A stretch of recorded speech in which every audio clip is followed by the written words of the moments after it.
আজি ৰাতিপুৱা মই মন্দিৰ মুচিবলৈ আহিলোঁ। আহি যে দেখোঁ আমাৰ মন্দিৰৰ দুৱাৰমুখত এটা কিবা টপলাটো দেখিলোঁ। টপলাটো দেখি পেলাই মই জাবাৰ জঠাৰ কিবা বুলি পেলাই মই টপলাটো বাহিৰত দিলোঁ। বাহিৰত দিয়াৰ পিছত মই মন্দিৰ চন্দিৰ চাফা চুফা কৰি আহি বন্তি চন্তি দিয়ে আহি পেলাই যে দেখোঁ কুকুৰে টানা টানি লগাইছে।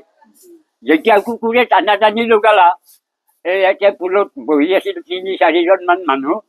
বাপাহঁতক মাতি পেলাই ক'লোঁ, এই বাপা এই কুকুৰে কি চাইছোঁ এই বুলি চাৱাত এই গাঁওবুঢ়া নামৰ এজন ল'ৰা আৰু অপূৰ্ব আৰু আমাৰ ইয়াতে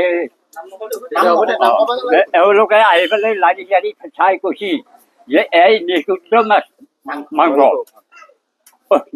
মাংস ক'ৰ পাই আহিলে আমাৰ একে কোনোদিনেতো ইমান বছৰ আমাৰ এতিয়া চলি আছোঁ, কোনো বিঘত ঘটা নাই। নঘটাৰে বিনিময়ত আমি আজি এই বস্তুটো পাই আমি দুখিত আছোঁ আৰু কাকো দুখ দিবও নোৱাৰোঁ। কাকো দেখা নাই ভিতৰত।